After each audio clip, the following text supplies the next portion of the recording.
All right, and welcome to Happy Hour at the Old Timer Tavern. It is Eastern Time, 5:03 on February 16th. So it is officially Happy Hour, at least where we are, which means it's Hour where you are, thanks to the glories of the internet. I'm your host, Lantern Noir. I stream Dungeons & Dragons, Variety Gaming, and Sherlock Holmes Mysteries. And with me, my co-host, Graybeard at Graybird's Tavern, and I stream on let's see, what channels am I on now? Indoor Adventures and GGK Nights, and then Sunday mornings I stream on my channel where I get to play with all of my toys. And we are currently still doing Griftlands.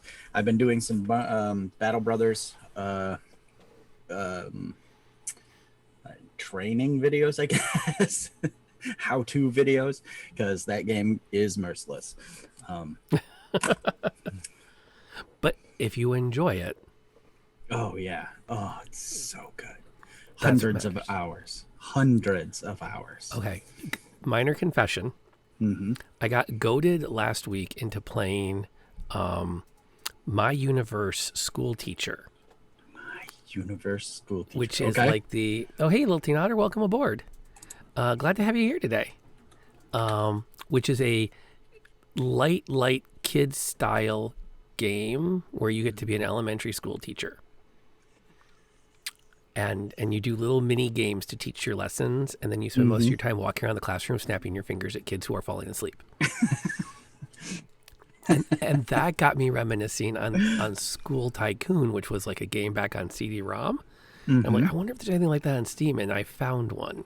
And it's made in the same style as the guys who make Prison Architect. Okay, yeah. Except Rimworld-ish. Yeah, except you're building a school. Nice. I have put way more hours into this than I should have. Nice. I popped into a stream and mentioned, yeah, I'm playing a school building game. He's like, don't you get enough of that at work? Yeah, probably. Okay, well then let's just lay all the cards out on the table. I saw Splattercat Gaming had he was doing a demo because of the big lunar sale last week and all that. He was doing a demo for a thing called Potion Craft. And well, basically it's an you're an alchemist. It's an alchemy simulator. It's basically what I do at work. When I try to explain what I do at work, I just like, that's usually how I default. I'm just like, I'm not a scientist. I'm more like an alchemist. and so yes, I don't know why I love this silly little game. You make potions and you sell the little potions at your shop, and it's not even out in full yet. It's just the demo, but I've probably put, in the last couple of days, probably 10 hours in 2 days. Yeah. Oh, I hear. Well, and like I feel a little better because the academia has been, like, I looked at some of their dev blogs and they go back to like 2017, and I'm like, oh man, this isn't even a new game. And then I looked, they officially came out of early release on Steam in January. See, you're right on time. So I don't feel so bad about it all. I mean, it took some doing to get caught up with it, but I eventually got to it. I'm like, okay, yeah, this is just kind of compelling. It's kind of fun, and it kind of trips me out a little bit because it works off of the model of teaching where students are assigned to a classroom for the day, right? And old school teachers rotate. Oh, yes. Okay, so it's not old school. No, it's not old school, but it's I know it's what they do in Japan and China with their secondary schools, but it's that you don't students don't pass room to room, teachers pass room to room, which is, I think, pretty darn cool. So how is the D&D front? How are your games going? So we did our finale of the I can't say it, so I'll say it this way: Tyrant Security, the module, the homebrew version of the module in the Acquisitions Incorporated book. Whew, that's like Acquisitions Incorporated document to say all that. We did our finale We did our epilogues. It was, big and crazy, and because it was Acquisitions Incorporated, based on the C Team, based and so it had all the ridiculousness. There was like, we went to a casino to follow the path to the thing, and then at the casino there was a band of liches that were there. Every type of lich like that has ever been in D&D was there, and they were like a cabal, but we didn't have to fight them. We were there to make a deal with them, to do their bidding, for the corporation. It was all twisted up, but it was fun, and it will be sad to see them go. That thing that I had written, my character, he's a bugbear ranger, and his name is Hagurk, and so I put Hagurk on this and little skull and crossbones, and hung it over the camera. So I could definitely be out of the scene for a bit. They took me down. That works. That works. And my other 2 games got canceled.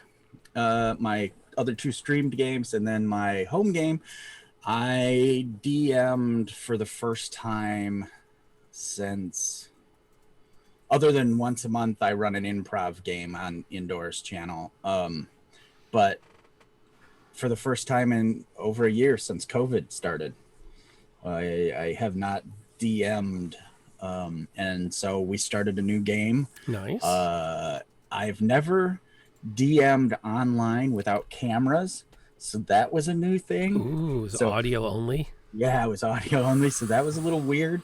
But it was a Powered by the Apocalypse system science fiction game called Impulse Drive, and I played it with literally grognards who, without me, would have never played anything but first edition D&D in their entire lives.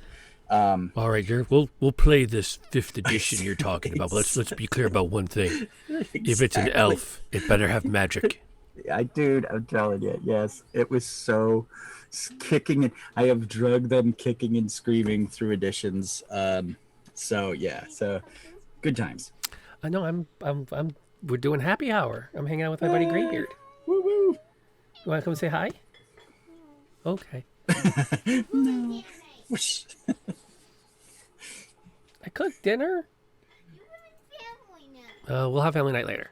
I'm at happy hour like a good husband. I'll be home at 6:30. Exactly. You already are. It's all relative, I suppose. Yeah. Okay, honey, I love you. I'm working. Go. Okay, so now I have to do editing work. Oh, She's cute. Yeah, dude. Yeah. Who let these kids in the bar? I know. Well, and the thing is, she's been very independent the last 4 weeks. She's been kind of managing everyone having crazy schedules and stuff going on. Mm-hmm. So she's become quite the champion. But nice. So I haven't played in a week either. I was supposed to run a one-shot Sunday night, and one of my players went, my wife surprised me with a Valentine's Day dinner. I was like, oh, okay, so let's reschedule that.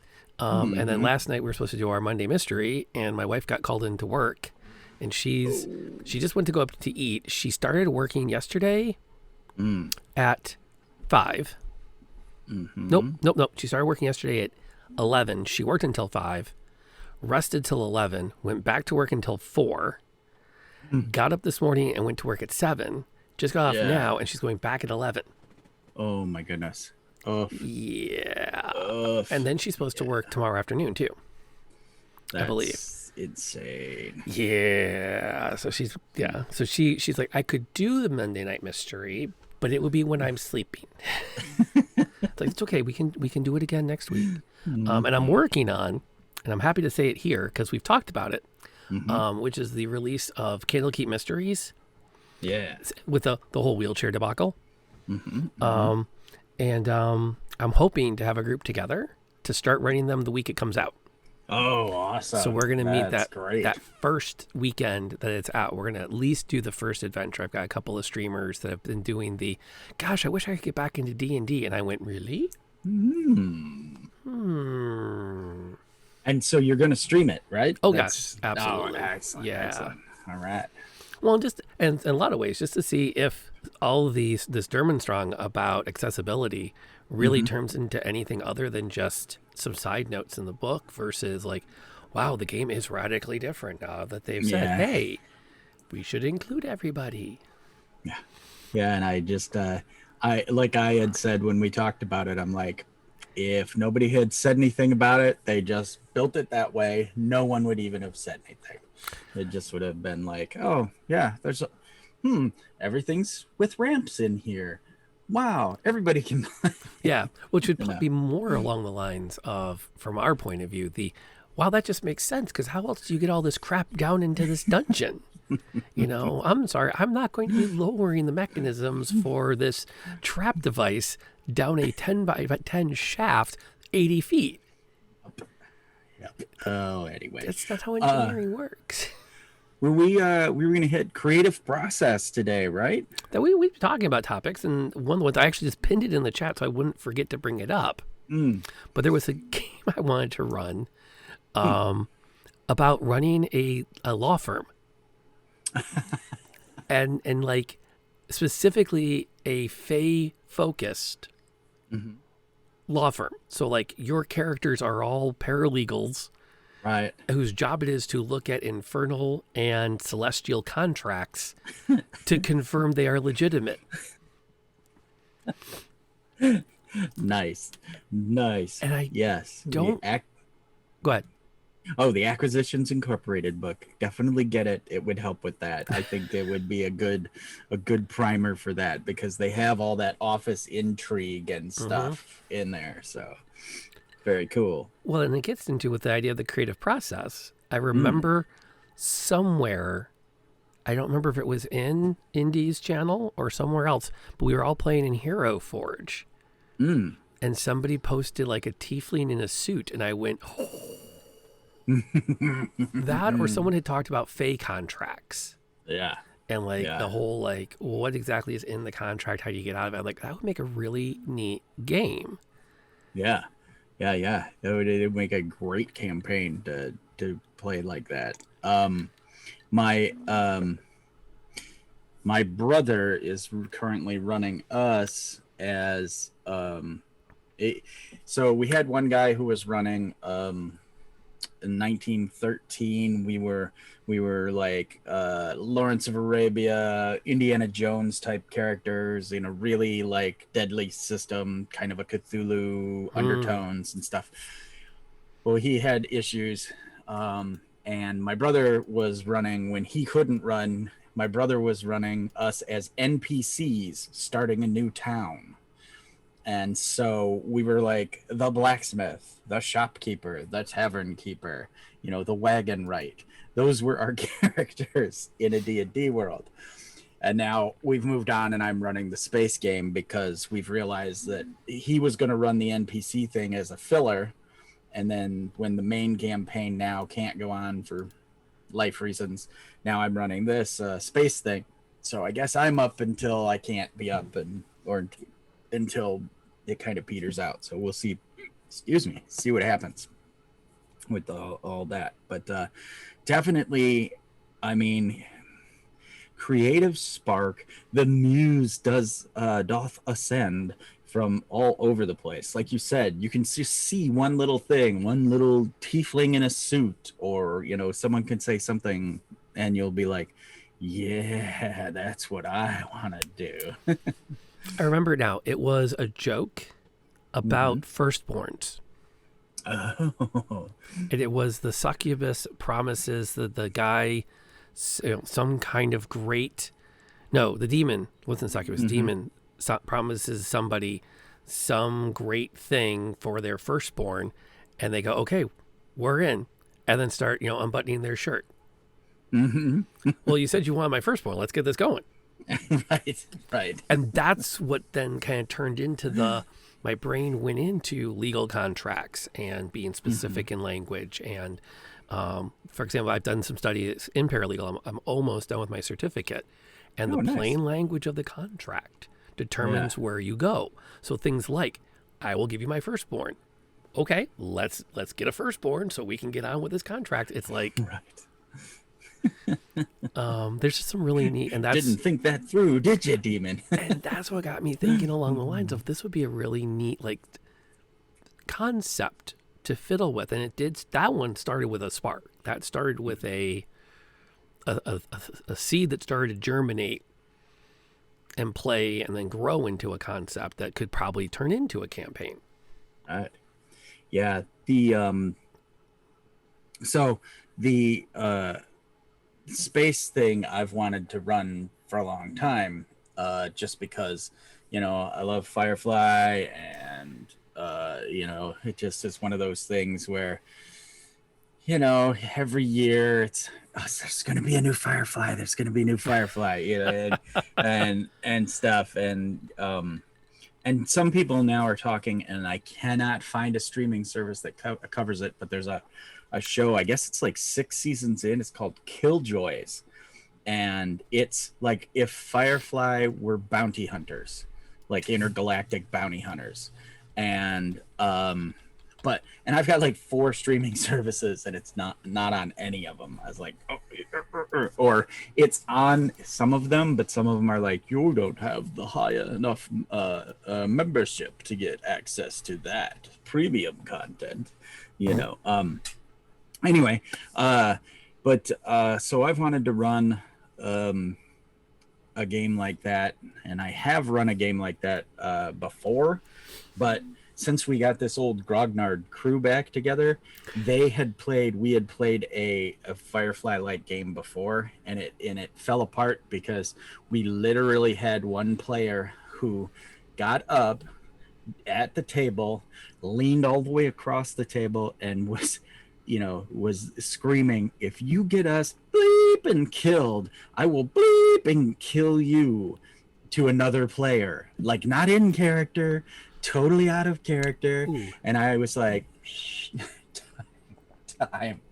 Okay, we're done.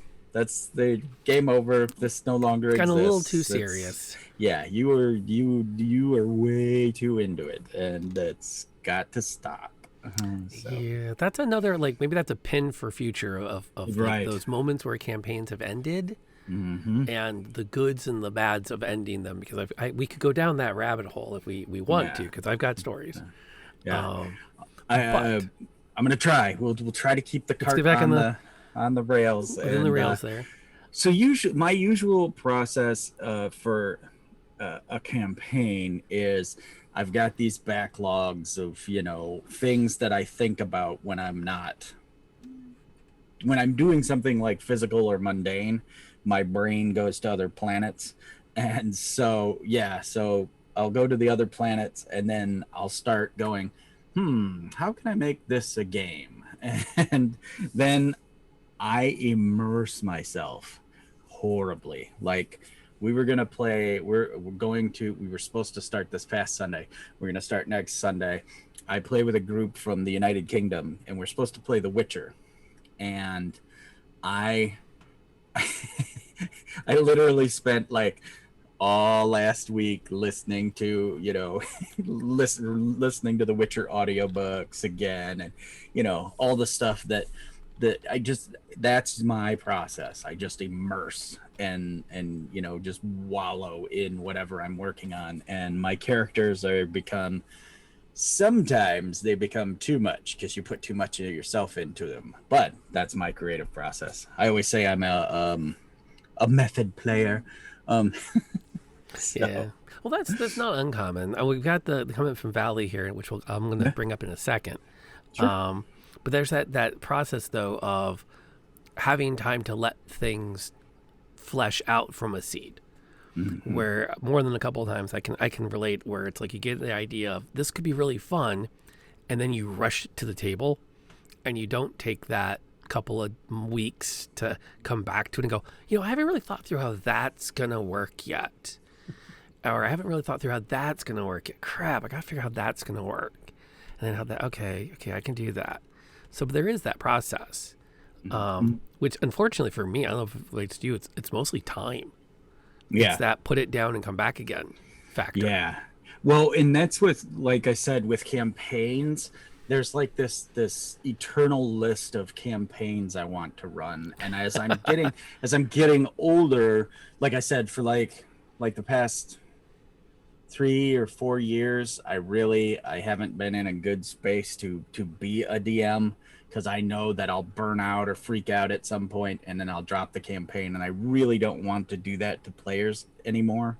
So that's why for the last 3 years I have only really run the one once a month game, and it's total improv. So there is like no prep time. When I come to the stream, I usually have two ideas in my head.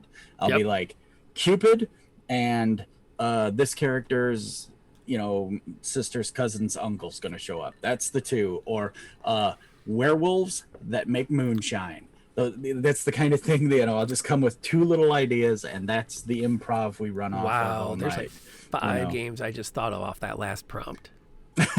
Okay, so Valley's thing is party finds an underground lab filled with experiments in vats suspended in a strange liquid. They find a logbook revealing the liquid later was used as a prototype for the first regeneration potion. The experiments are clones. And 1 to 4, depending on how large the party is, have fully grown into changelings. Nice. Ooh, so the party can then open the vats for the fluid, but they must open them all and thus face the slimes or none. And split up to press the buttons that open them. Either way, the changelings have escaped. That's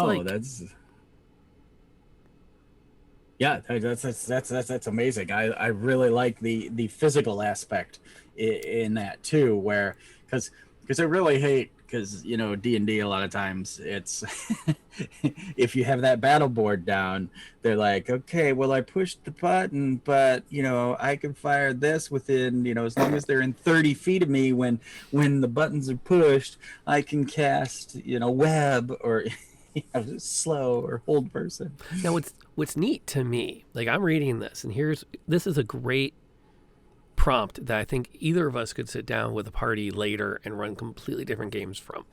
Because this would be the entire game. This would be this I could turn into a 3-hour scenario.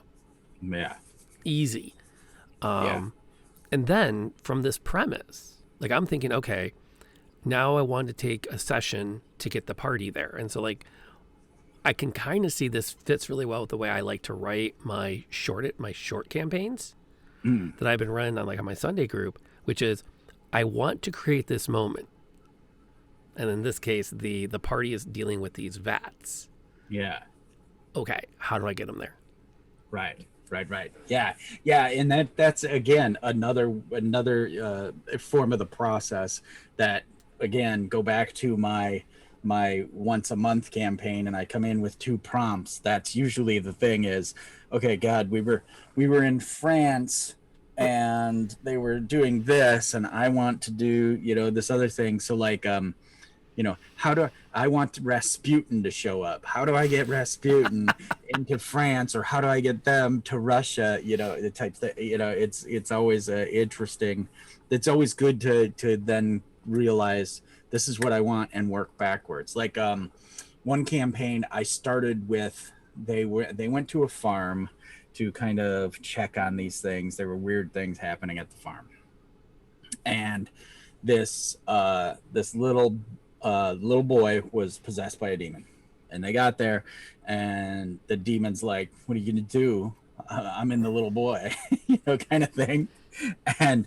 And what they didn't know was that the demon was trapped in there, and then they went about untrapping him from the little boy, and the demon was like, ha ha ha, I'm free, and buffeted them, because they were like first level, and this was like a Vraka type 2 or 4 demon, whatever a Vrak was, and the Vrak just like buffeted them away, as like, suckers, I'm out, and they like burst out of the house and flew away. And then that was the beginning of the campaign. They spent then the next 2 years of game time, every couple weekends or whatever, chasing this demon down until the final battle.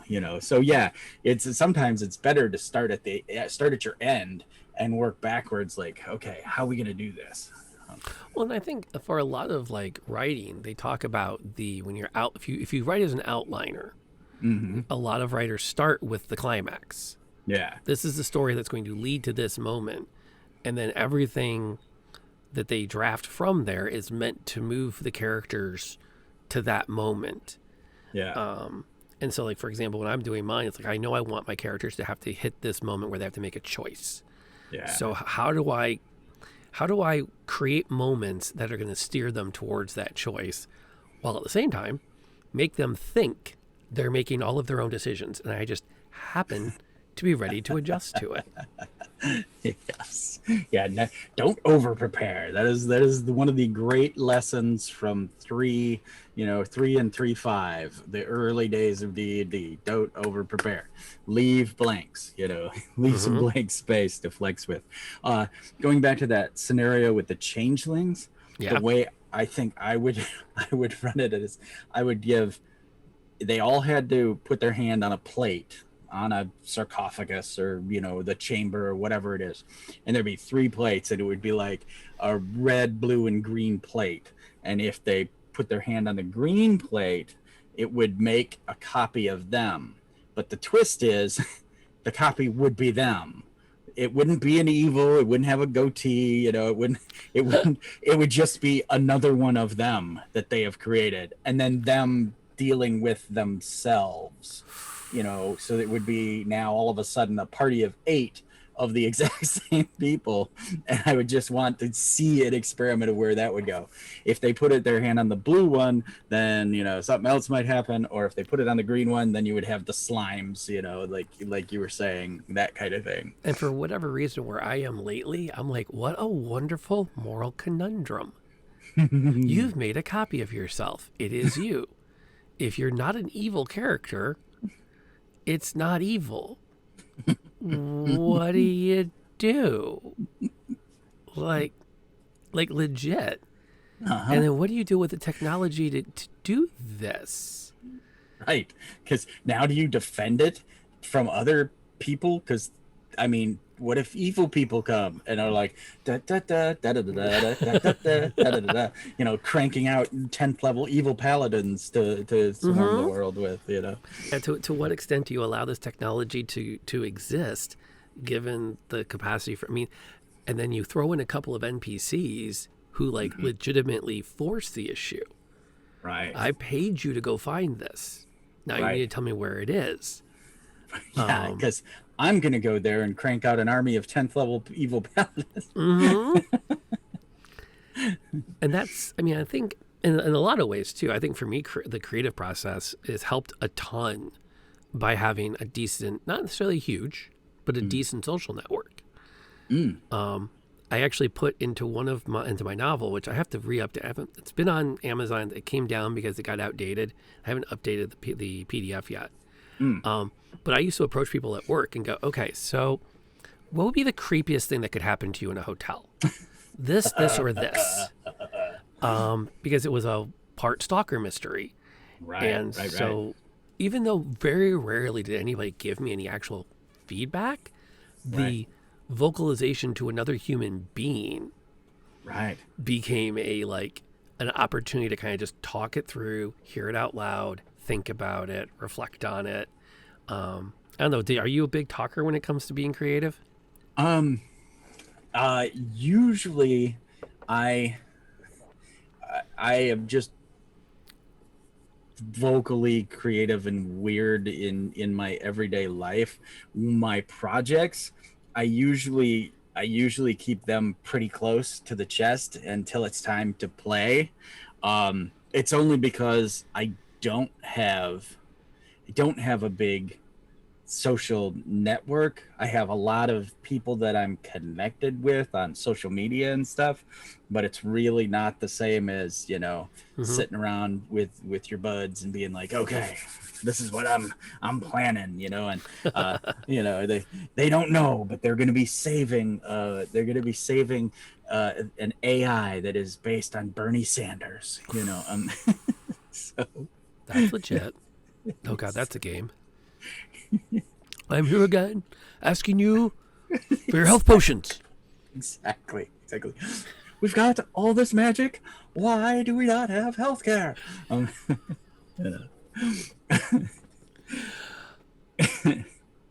Ooh, nice. Could you take a cutting from a tree and put it in water, maybe with a splash of mana?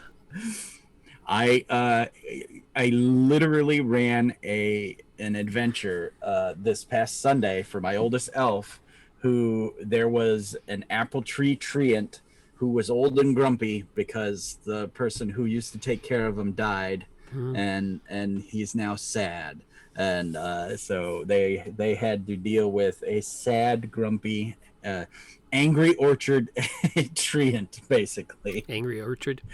Angry Orchard. Yep. Somebody had a couple before they started playing. As well, I'm just saying those end up at the house quite a lot.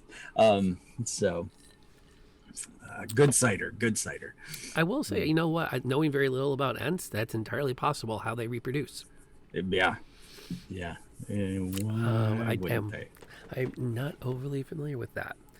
Although one thing I can kick out there, if we can make plugs, Matt Colville, who makes amazing YouTube videos about being a dungeon master, has a Discord channel that I'm on, and it is freaky good when it comes to talking to people. It is a very active group. They've got subcategories for Dungeons and Dragons and for tabletop gaming. Right. So if it's not a D&D specific thing, you can focus on just D&D things, or not, depending on what it is that you're looking at. But it's been a really nice clearinghouse for me too to kind of just get a thought out there. Right. And it's weird. A couple of times I haven't had too much change from the conversations as much as it's been for me that putting it out and rereading it seems to be a really useful trick. The self-reflection. Like, oh, yeah. What I'll do a lot of times for adventures, I like random encounter charts, and there's 700 million billion of them out there. You can I typed in, I'm not joking, the other day I typed in random whale name generator, and there was a random whale name generator out there. And so, I mean, you can literally, I like to just kind of go with that kind of thing and then just roll something random and then look at it. This is my DMing process, not my character process. But in DMing, I will sometimes just start rolling on charts. And sometimes when my girls were little, my wife would do this. She would go, okay, how do you feel if you can't have Admiral Akbar? You can only have zombie. And they would do a thumbs up or thumbs down. Okay, now you can only have Admiral Akbar. You can't have zombie. And then they're doing a thumbs up. So for me, sometimes the random chart just helps me go, I don't want that. And then it anything surrounding that, I'm able to just like huck off to the side, Tony Stark style, whoosh it away, and then it's gone. And now I'm left with just this until I whoosh things away until I'm like, that's what I want. Okay, so you're like the marble sculptor style of writing. You start with the block and you cut out everything except the woman with the full bosom. Power girl, indeed. And once again, Carrot Top's older cousin comes through. Hoodah! Comic book trivia. Power Girl, the reason she has the bosom she has is because the artist just kept drawing bigger and bigger to see how big he could make before someone busted his chops on it. That's exactly the way Power Girl became so endowed. Can a paladin that's sworn an oath of veganism to its deity eat a treant? Okay, so here's a little tangent with that. All right. And I don't mind going off our rails if it's to respond to interesting questions from chat. Indeed. And a clarity for podcast listeners, if you want to be part of chat, we stream at 5 p.m. on Tuesdays. You're welcome to come by and be part of the podcast. That said, I look at this as that question is only answerable by the deity. Ooh, neat. Because for my money, divine casters are divine because some power has said, you are going to work miracles in my name. And that applies to priests, it applies to paladins, to a degree, it applies to warlocks. Right. To a degree. And that's different than arcane casters. And I've used the idea that arcane casters are just basically programmers. Right. And they're just writing code. They're like on the fly writing apps. Yeah. With the universe. Yeah. Nice. Here was an interesting thing along those lines. I was playing a sorcerer in a game, and someone said something about, sorcerer, why couldn't we have like a real spellcaster, someone with some utility kind of thing? And I said, spellcasters, worms with books. No. I have true power. My power is like that of dragons and gods. And, I don't have to bicker with the elements to get them to do my bidding. I command them, and so I really like that dichotomy of where does your magic come from. Mm-hmm. And that's really that can really expand and expound when you are creating campaigns and worlds. When you're setting up your world to begin with, you have to start with what is magic, where does it come from, is magic just science we don't understand, the old axiom, or what do you want to do with it? I've been so horribly hooked on like Darkest Dungeon, Witcher, Grimdark, stuff for so long that I kind of forgot that back in the day I ran a campaign where aliens had crashed on the planet like thousands of years beforehand. It was after the whole, we talked about Barrier Peaks, Adventure to the Barrier Peaks. It was after that. So then, all of magic came from these aliens, and their super technology and super science is where magic was actually born. But, the hedge wizard out there doesn't know that he is just using mental powers to cause an effect within the whatever. But that was just one campaign. I mean, if you are endeavoring into your creative process, I mean, you can literally sit down with any kernel of an idea and go from there. I built a world around a deity, an undead god who was thrown out of the heavens by his other gods and bound to the earth. And hence there's a great city of the dead that is actually like a 5-mile square on the planet. And the elves mercilessly attempt to take this place and kill this god. Every year they get the humans or whoever will go with them and try to do a crusade against this god of death. But he's a god on the earth, and hence they can fight them back to that 5-mile square, and then there's nothing they can do about it. So however your process works, start from somewhere. Always keep crazy amounts of notes. When I've designed probably a dozen board games over the years. And when I'm designing, I write down everything. And what I'll do is I start putting things to the side. Like, I don't want that in the original scope. And I just like expansion 1. That'll be in the first expansion for this board game. Set it aside, because if something gets to be too convoluted, you're probably way beyond where you need to be. And that goes for world building or campaign making too. On that front, just to follow that rabbit hole, there was I worked the North Star Games booth at Gen Con a couple of years running, and the guy who went the head of it, Dominic, who he wrote Evolution, He wrote a couple Oh, other games that North Star publishes. yeah. Brilliant guy, brilliant gamer, brilliant designer, but he got tired of having to re-explain evolution to his parents every time they played with him. So he sat down with a Sharpie marker and played evolution. And every time his dad asked him for a rule clarification, he made a mark. And if he had 2 marks, he removed the rule.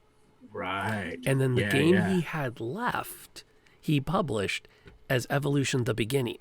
Right.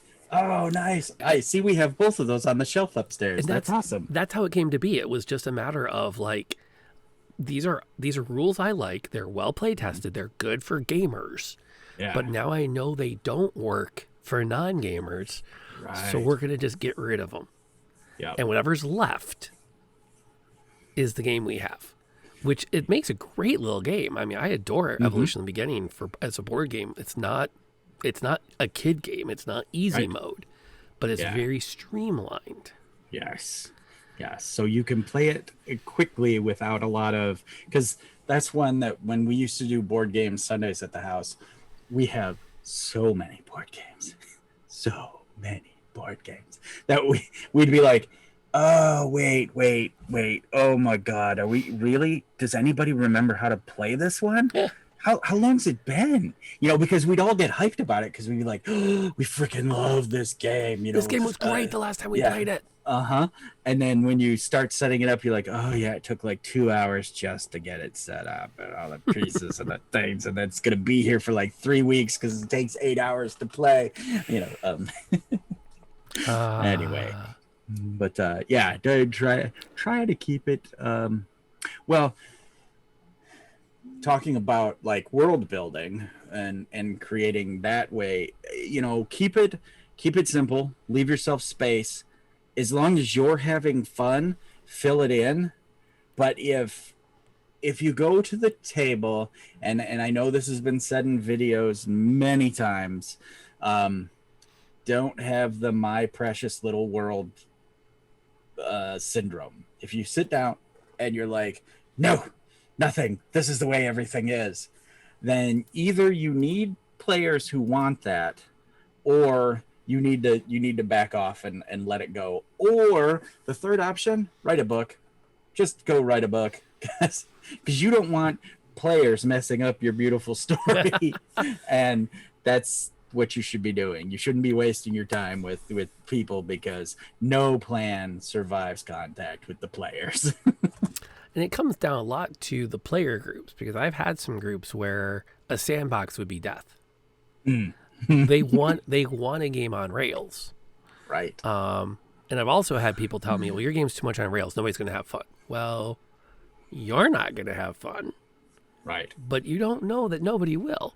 So a lot of that, for that side of it, comes down to knowing your audience. And although you're right, if you've got like, these are the story beats that will occur, and here's how the characters will react and what they're going to do next, there is a certain amount of, it takes a different level of writing in Dungeons and Dragons to give the players choices and know which one they're going to make, so you can be prepared for them to make it. And that's a later down the road level. Yeah, I think for me, thinking outside the box is just a state of being. So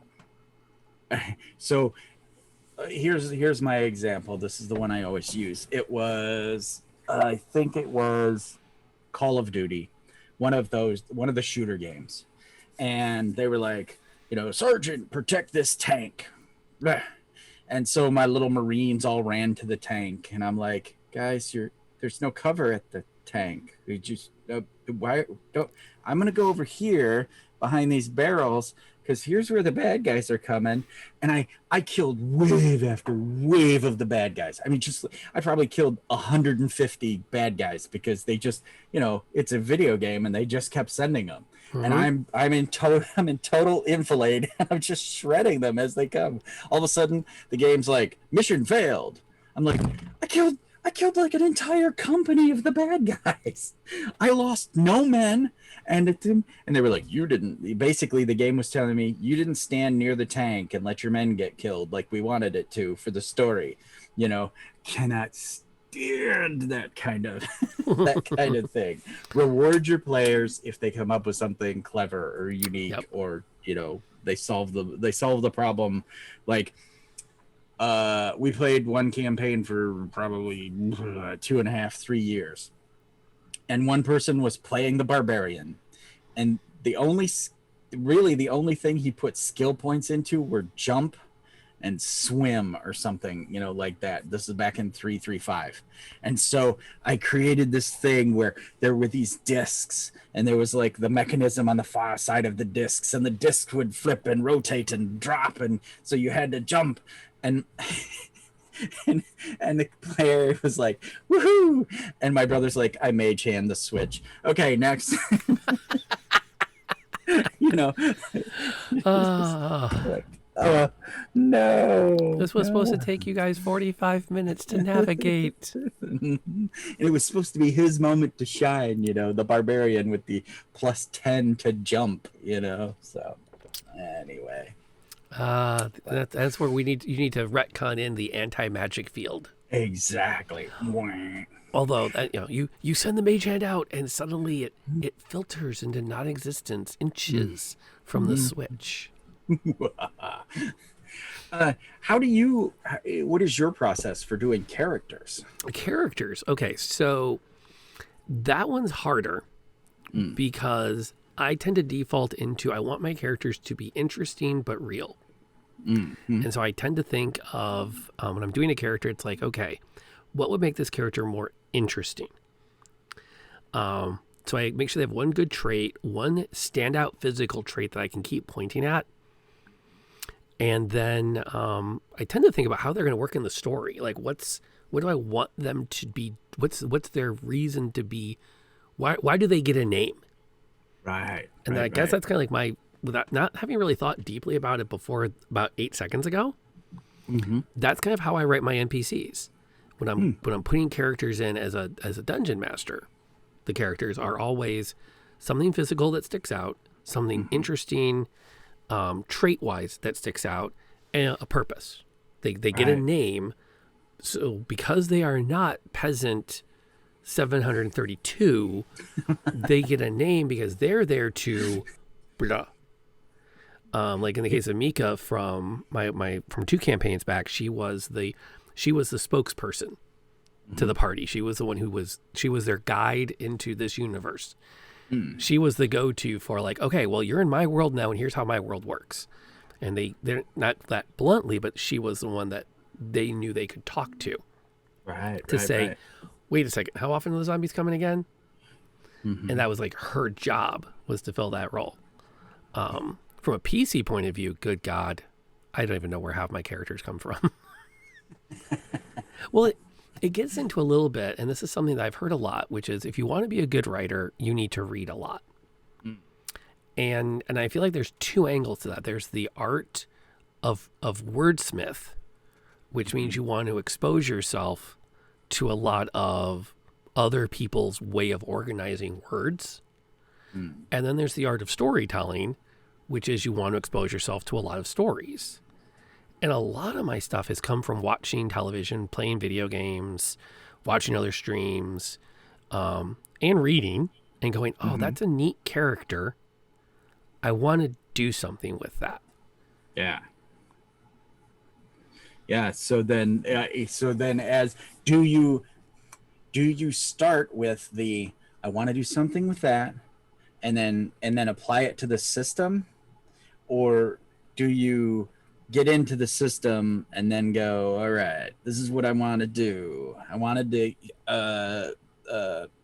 simulate this. How do I make the system do that? Or is it just I want these things, like you said, for your NPC. I'm going to see if I can make D&D do that. Usually for me, I'm curious where you're at with it since you've posed the question. Usually for me with gaming, it's more of I'm usually the one learning the system on the fly if I'm the player. And it's like, okay, let me find something that I can pull from my experience and apply to the system to help me learn the system. Yeah. It's like my like one of my favorite vampire characters was a Tremere. She was a teenager. And she was dealing with all the fun of growing up, coupled with never growing up. Right. Yeah. Oh, You and know. plus the tightness of the Tremors and all their insanity. That's cool. Yeah, and what's interesting is when I was making the character, I was more about like I'd read Interview with the Vampire, I'd seen the movie, I'd read most of the Vampire Lestat. I was sliding deep in the vampire stuff at the time. So I was thinking a lot about Claudia, but I didn't want to do a kid. Right. Like Yep. I wanted her to, have some pretense, but I didn't even really understand half the Tremere stuff. Right. And the guy who was writing it, he's like, I'm not going to baby you on it. We're going to go. Yeah. And she never really got deep into the Tremere side of things. She was always kind of like the Yeah. anti-Tremere, which was really weird. And it totally pissed off one of the guys I was playing with in a good way.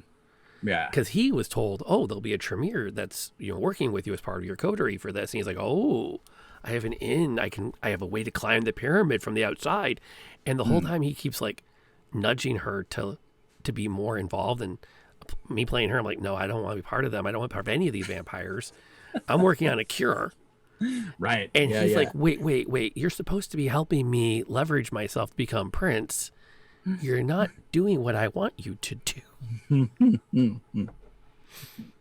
So, plans and other players. They just but again, a lot of that inspiration for her came out of they were explaining vampires. So I'm like, wow, this is kind of a neat vampire concept. Can we make it work? Mm-hmm. That's usually where my PCs come from is the interesting concept. What would it look like here? Yeah. I hadn't realized it, and I may have brought this up before, but I have a tendency to reflect where I'm at emotionally, at least over the past 3 or 4 years, where I'm at emotionally in my characters, and my characters go in threes. They have a tendency to go in threes. Like, I'll be the techie type character for like 3 characters. I'll be the gunslinger type character. No matter what the campaign, no matter what system it is, I'll be the sad boy character, and I'll create 3 different characters. Like at one point I had a Warforged gunslinger, they were like a CIA agent. And then there was something in a one-shot, too, where they were all guns. It was all about the shooty goodness, And then after that, I had the techie driver characters for like 3 different campaigns. And I'm just like, oh, my God, I don't even realize I'm doing it. So now I try to be more, more prescient in what I'm building and the kind of characters I'm making. My method is usually it's one of 2 things. One, if it's a system that I don't know or whatever, a lot of times I like to let the dice decide. Like particularly for like D&D, if it's a rolled, I'm going to say this right now, hate rolled campaigns. Hate them. Hate because However, it's always that because there's someone at the table who's like 18, 17, 15, 14 and 18, and then someone else like 9, 7, 11, 13. And so yeah, in most campaigns, I really do not. I like point buy. I like standard array.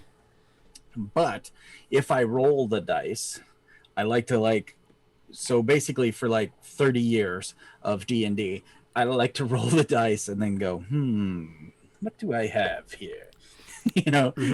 And then sort of work it from what I have for numbers. That's always the way I did it back in the day. one thing too I've developed over the years is I might roll a character and then never use those numbers.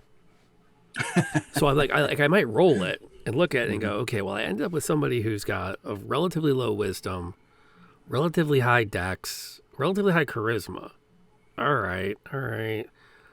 That can make a really interesting like cat burglar. With that like fast talking to get out of it if she ever gets caught. But she makes horrible life choices. She's probably divorced 3 times and she's 24. Right. Yeah. Yeah, okay. And then I'll go to the point buy system and go, okay, how do I build this character I have now? Mm. And I'll go, and then, of course, I'll take the backstories and all the advantages. Like, okay, I hate to break this to you, Gray, but I need to make some NPCs for my character. She needs 5 ex-husbands. Exactly. Exactly. Have fun with that. Which, by the way, pro tip: if you're a player and you've taken these kinds of backstories, you need to make sure your DM sees them. Yeah.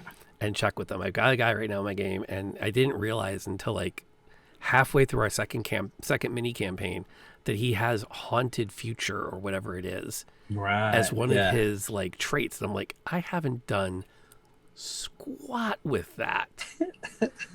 I feel bad because I don't know if he like checked the boxes. It was kind of fun to check it. Like he's like, oh, that'd be interesting. Or he's like, oh, I really want to do something with that. Click. And I see you sitting there going, DM hasn't done anything with my haunted future. DM sucks. Yeah, exactly. God, bad DM. Meanwhile, you've got this like intricate plot and all this, and if you had just seen it or thought about it, that's literally for the space game I'm running. I printed out. They have the system we're playing is characters choose hooks. They have like 3 things that are story hooks, and the game we're playing has mechanics where if they choose and use one of their story hooks, they roll with disadvantage. But the game is also set up that if they fail, they get experience points. It's one of those you learn from your failures. Interesting. It's a powered by the apocalypse type game where you get experience when you fail, not when you succeed or when you milestone or whatever. So so anyway, they each have 3 story hooks, and I printed them out today because I'm like, I want to hit at least 2 people's things every episode. I want to put situations in so at least 2 people have something that connects to their hooks. The adventure. What happened when I started looking at it was it became a major plot point. I was like, okay, this is what's going to happen on Saturday night. Basically, they're going to be transporting some refugees. One of the refugees is going to be a bounty that the bounty hunter had seen before, can get, but they're also a love interest of the other character. And so it puts the 2 characters at odds over these refugees that they're going to be in deep space. So it's not like they could just, run away, No, yeah. So. No, I'm with you on that. That makes sense. It reminds me too a little bit of when you mentioned the hook and playing to it, that sounds a lot like what White Wolf did with the World of Darkness and the Nature and Demeanors. Oh, yeah. Where you would earn willpower points for playing your nature. If I remember right. Yeah. You would recover willpower by doing that. And that plays in really well with that concept of, playing to the hooks and whatnot. I really like, Mouse Guard, because it's based on Burning Wheel. Burning Wheel, you have, traits, goals, and ideals. And they can change and stuff, but you get different things for each of them. Like if you have instincts are another one. If you have an instinct that says, I always carry a knife, there is no situation that unless you have been, stripped naked by circumstance, that you will not have a knife. It's that cool thing where, if someone chooses, I always, punch first, ask questions later. Those are now rules in the game. Or if you have a trait like, I'm trying to think of a good one. Let's just say, you're ugly. You are exceptionally ugly. That is a trait that will stick in when you walk into a room, you are the ugliest person. Same goes if you're the most beautiful, or I'm always the best dressed, person, and you will go into a situation where you are always the best dressed person. And then the queen is over there like, I see how this is. Who's this upstart? And your traits then get you into situations that then give you experience or give you bonuses on your dice and whatnot. It's great to build that kind of stuff into a system. And D&D tried, and people need to, I think, focus more on it. Your biffs, your beliefs, instincts, ideals. What having read it and having reflected on how story centric World of Darkness is with that nature demeanor thing, I feel like 5th edition dropped kind of like I can almost hear the internal debate of we want more of that, but the Grognorts will never accept it. They need their alignments.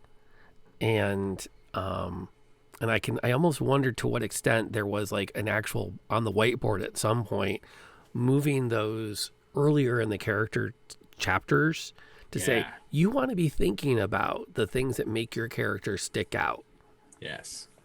The traits that define them. And I'll be honest, for source material, that system of my character is personally this, and this is how they display it, and here are some archetypes to fiddle with, is a really great tool to kind of help spur that thought process of what's important, what's interesting, will make for a good story. And it breaks the fact that they're not always the same, helps break some of the tropes. The when we used to play at the table, I liked people to bring up their biffs, and then other people could be aware of them, or you could call yourself out on them. And inspiration.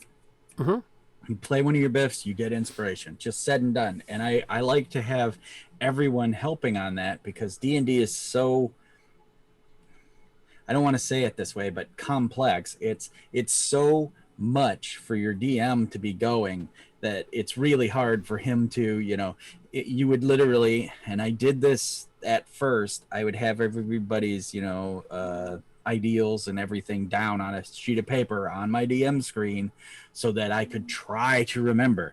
But in the midst of storytelling and, all the NPCs and 12 goblins and 4 bugbears and, the 2 hellhounds, that kind of stuff gets lost. So I always like to put that back on the players. Well, anytime we can, as dungeon masters, offload the work to the players in a way that the players like having the work, I think it helps a lot. I think it makes the game run smoother. Everyone's more committed to it. Everyone's more invested in it. There's just, it's generally a better experience all around. And that gets into I still remember, I'll bring it up almost every time we sit down to talk, is when I was at Gen Con and I wanted to try out Kids on Bikes. And the guy said, well, I can talk to you about, maybe I'll start a second table once I get this table going. And I'm like, well, I don't want to pull you out of your game if you're running. He was like, oh no, they won't need me after a while. and the system is designed for this DM to leave. He's there to kind of lay out what's going on, get you thinking, and then let you tell the story. Right. And then Dungeons and Dragons often can be like the opposite of it, where it's where you are on rails riding through a story. It's if the DM turns away for a second, it's like a old video game, 8-bit game where the characters just kind of grind to a halt and they're just like standing in the same spot till the DM says, "Oh, and then the goblins," and then we're moving. Start, hacking away. I think a big thing too with what we've been talking about with these ideas of the biffs and whatnot. I think for me personally, from a creative point of view, I like my tropes, and I always like to twist them. This is like your standard typical strong woman fighter character, but, and then throw something else in there. Is still incredibly attentive to this aspect, or is still very effeminate, despite the fact that she is walking around in full chainmail. Right. No chainmail bikini, but Right. this is just where she's at. This is the guy. He's the consummate con artist, but he always pays his bar bill in full himself. He will never steal to pay a bar bill. Yeah. At the end of the adventure, all the money he's grifted, he leaves on the steps of the orphanage. you know. Something to make him not. And I don't know if that's a product of age. Yeah.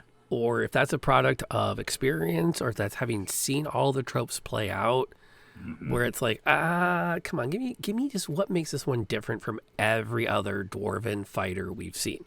We've all met Gimli. He's a great archetype. What makes this character different than Gimli? And if you're like, I don't want to play anything but Gimli. I just want it to have a different name. I want it to be Gimli. That's what I want to do. It's like, okay. I'm Brimley. I have a big mustache, and I talk about diabetes. But just let's twist to just a pinch. What can we do with that? That was the Freedom of Third edition. I cannot tell you how absolutely freaked out I was when there could be halfling paladins and dwarven wizards. Yeah. Halfling paladins on their war dog mount, and Sir Diderus, straight from Labyrinth. It was just so utterly freeing to break those Tolkien bonds and the old. I love you, Gary, wherever you are. But to be able to step beyond the old rules and just be like, I can be an evil paladin. What? It was just so freeing. Well, and that gets a lot into that.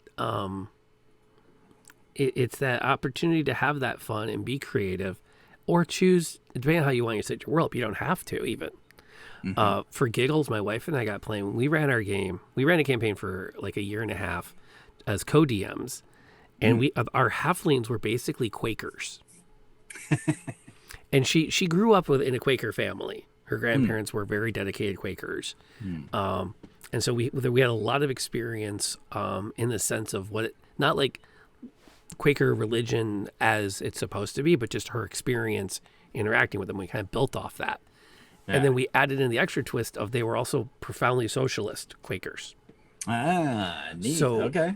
I don't know where I read it, but I think it was riffing off a comment about Kender, where if you own it for more than a week, it's a family heirloom.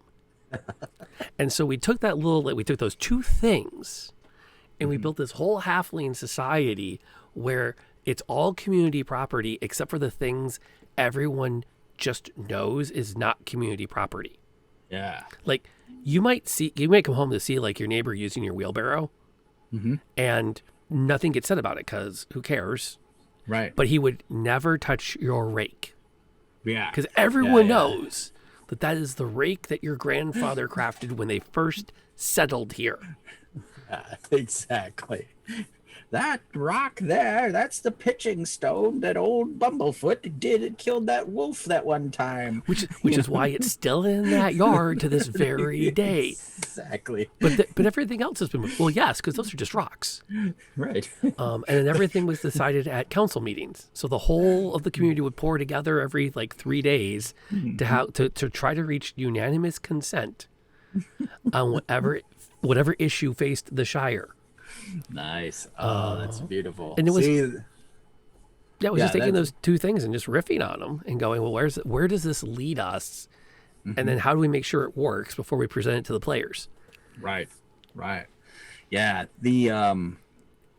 So these guys, as I was running the space game, they had told me they wanted to be space pirates the week before. So I spent the whole week space pirates in my head, setting up to play against space pirates.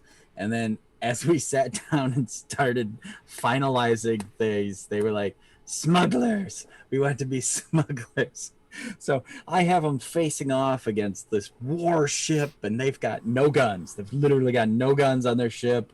They're literally Serenity against this, like, this cruiser-sized warship, and I just was like, oh guys, okay, all right. The other thing I didn't know is I didn't know, because none of them answered my text. I said, basically, what tone are we gonna have? Do we want this? Do we want this? Is this gonna be like, dark matter, or space above and beyond, Battlestar Galactica? I even sent out an email, and there was the gradation of, is this gonna be Buck Godot, Zap Gun for Hire, Farscape, Firefly, Battlestar Galactica, Aliens. What tone do we want here? And I got literally like 4. I don't know. And you almost have to phrase that. I mean, almost like, I'm wondering if another way to have done that is to make them pick something, though. Yes. Like almost either pick one of these, pick one of these, pick one of these, and kind of force them down a little dichotomous tree to give you some kind of a feedback, because you really need to know that. Like, that's a huge. So I wasted my one great question, probably because I was being goofy and asking it. Because I got to ask a question of Brett Spinner, Jonathan Frakes, and Gates McFadden. Nice. At DragonCon. They were all on a panel. And I asked them about what their take as actors in science fiction was. If you look at science fiction of the early 80s, the Star Trek Next Generation, right, and the later Star Wars, its future is very pretty. Everyone more or less kind of has what they need. And then at the time, BSG, the reboot, was out. Firefly was big. And we have this future that's really dark and gritty. And yes, it's the future, and everything still sucks. And like, what their take on it was, and their answer was like, I shouldn't be surprised, but their answer was kind of I don't know, things weren't that great in Next Generation. There were the Romulans, they sucked. We fought the Borg, it was bad. I don't know where you get that science fiction was happy for us. And the little person, did you read the scripts? Exactly. I know you said the lines, but did they sit at all? Yeah. Did you literally watch the show you were on? Now that said, also in that same panel was Brett Spinner's fifth answer of, because it was in the script. Because people kept coming up and asking, so when you were playing Data in episode 75, how did you make the decision that he would do this thing that seemed very out of character at the time? It was in the script. And I can imagine after like 6 of those questions, you're like, I don't want to talk anymore about the universe. Ask me about my other projects. Ask me about Independence Day, okay, guys? Yeah. Galaxy Quest. By Grandfather's hammer. If I have to say that line one more time, Alec Rickman. Just being Alan Rickman, we miss you. Yeah. Peace out, bud. Yeah. But yeah, and again, it gets into that. I think one of the biggest things to being creative is just continuing to consume. Mm-hmm. I mean, if we think about how many things we've run over the years and played and the characters we've written, a lot of them come from some kernel we've picked up somewhere along the way. I didn't. This was a great epiphany type moment. This weekend, an online friend bought Baldur's Gate 3 for me. Ooh. And I was like, cool. Well, I've never played, so I started my first character, and I was making my first character, and then you can make their looks and all that jazz. And then I made this ranger, this female halfling ranger, and sent her out into the world. And then when I was talking with LB, as a matter of fact, I was talking with LB, and I went, oh my God, I made this character from Vikings, but I made her a halfling. Literally, if you take a picture from the show Vikings from this character and the character I made, I'm like, they even have the leather armor. Wow. boy, that was, a marble pinging around in the old brain box, and I'm it not just as creative as I think I am. exactly, exactly. It's beautiful when you see that, you're like, that's where I got that from, or Hmm. that's how I figured that out, or who that really is. For a second, I thought you were going to say I was talking to LB, and I looked at my character and went, "I made LB as a halfling." LB plays a halfling already. Well, yes, but I mean, Yep. I can see that happening too. Um, when you have friends who have personalities larger than life, Yeah. um, that's what happened. Yep. Oh man. But that is, I mean, I keep thinking too, and things like that we've bounced around the kernels, we've bounced around the talking to players to get inspiration, we've bounced around talking out loud. I think another good, Consuming, media, books, and television. and then I think what's weird for me, and maybe this isn't creative, it's the process of just saying, okay, but what makes sense? And that for me, for creativity, has been like this weird. It sounds counterintuitive because creative is supposed to be to not, to create. Don't just follow logic. But a lot of my writing, a lot of my storytelling, excuse me, a lot of it's built off, okay, but what's logical? Where would this normally go? Okay, if it's not going there, why isn't it? And what can I do to make it not go there? Or, okay, well, it has to go there because that's logical. Yeah. For the novel I wrote, there was a subplot the entire time. So she's being followed by all these by this guy or person who's stalking her. At the same time, there are all these characters that are always watching her, and they're always like they have a couple of interactions where they have these very vague, "You won't escape us. We will beat you," Yeah. and they kind of go their own way. And not to spoil my own writing, but it turns out they're playing a live action vampire game at the convention, and she's gotten signed up for it as part of this whole stalker thing. So like, as far as all these characters are concerned, these people are concerned, she's in on the whole vampire game. Yeah. She's yeah, a yeah. player. Right. But from her point of view, it's like this, like, what's going on?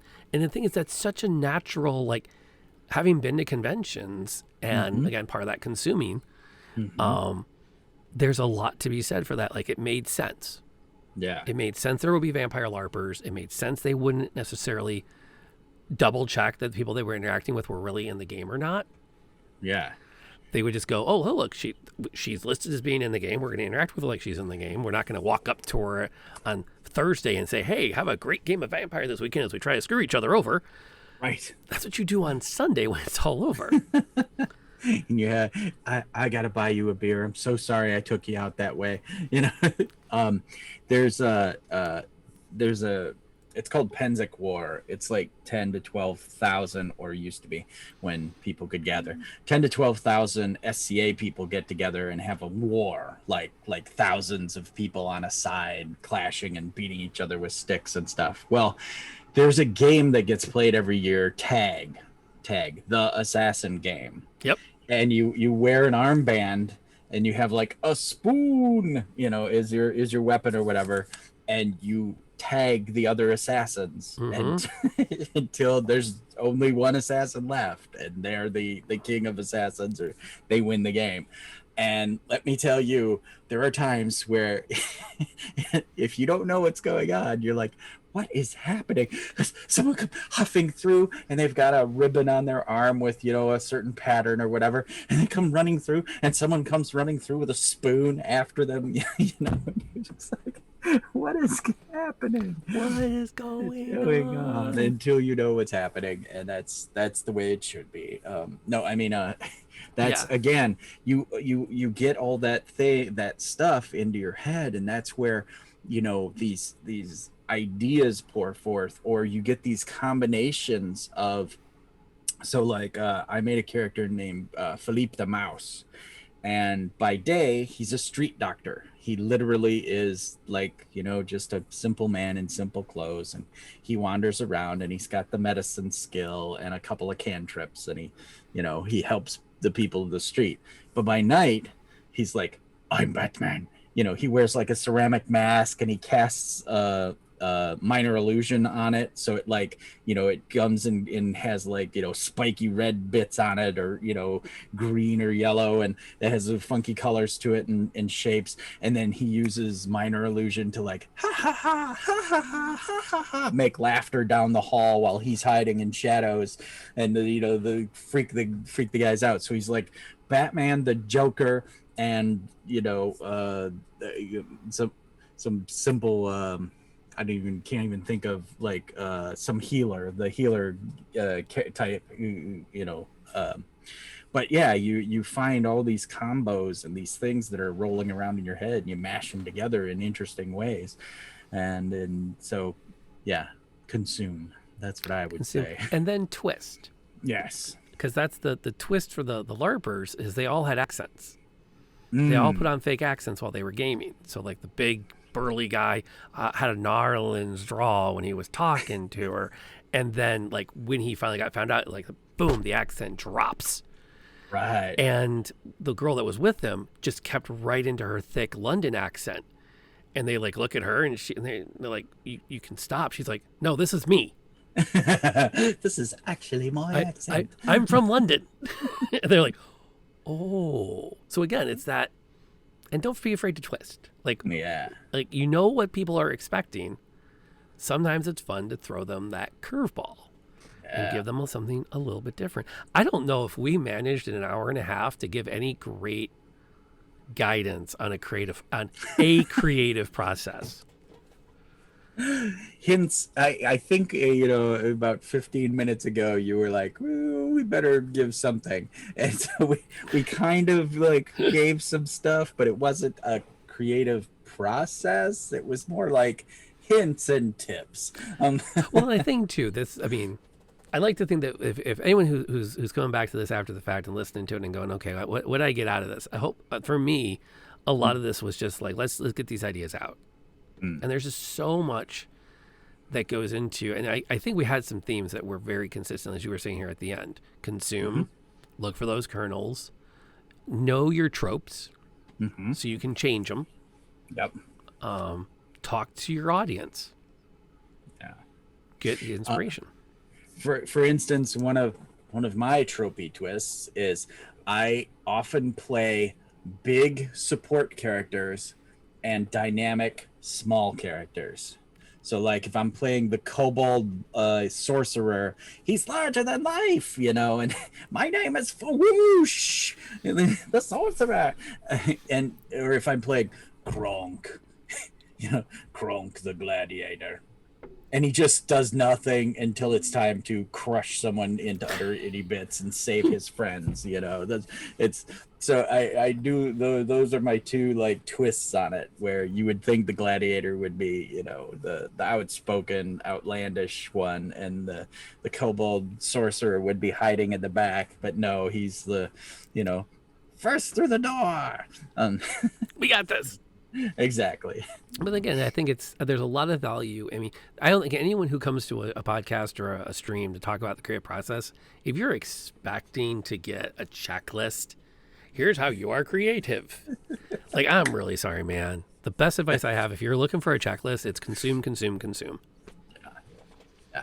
And if you do want a checklist of stuff like that, there are plenty of YouTube channels out there that you could go to, and they are scripted, and they will read it down a list, and they'll be like 6 tips to make better characters, and so yeah, so go see them and tell them we sent you there. In the meantime, hopefully you had fun hanging out with us, because I had a blast. Oh yeah, it's always good. It's always good to get some time to talk about characters and listen to characters.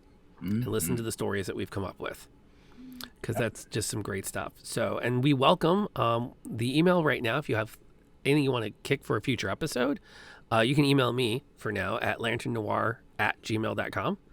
and it'll be something that Gray and I can talk about between happy hours. And so, and of course, we're always here Tuesdays at 5 Yep. to kind of come and just banter and enjoy each other's company. You want to contact me? Twitter.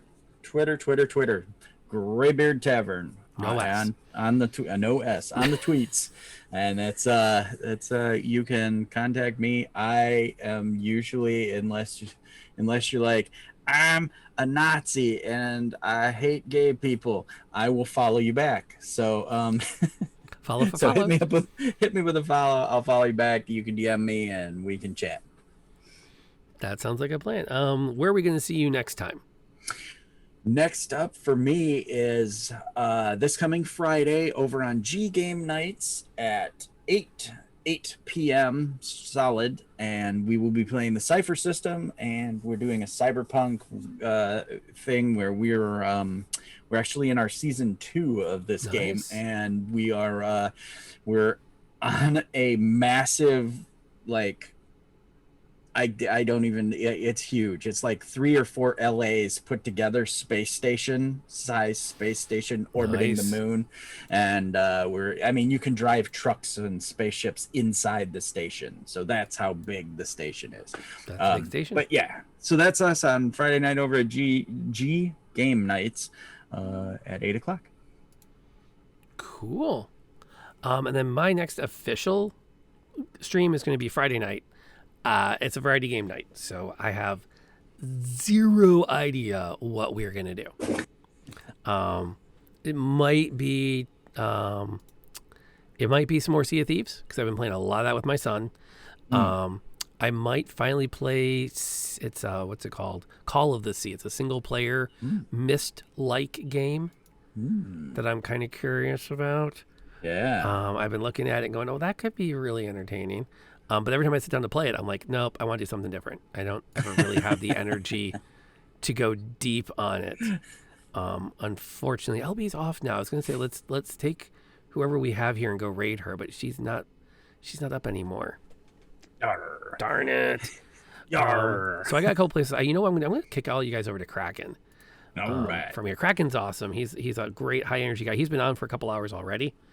He's streaming Assassin's Creed Valhalla. So if you're here live, that's where you're going. Nice. If you're listening to the podcast, thank you for listening and for subscribing to the show, because we put these out every week, and you can join us live when we record, or you can send us your thoughts either at Graybeard Tavern. You can tweet my buddy, or you can email me at Lantern Noir. Any parting thoughts for everybody? Click, like, subscribe. And play more games. Play more games. Play more games. All right. So on that note, please continue to play more games. Wear your flippin' mask. Above all else, stay safe until you can come back here next Tuesday at 5 o'clock for another round of drinks at happy hour at the Old Timer Tavern.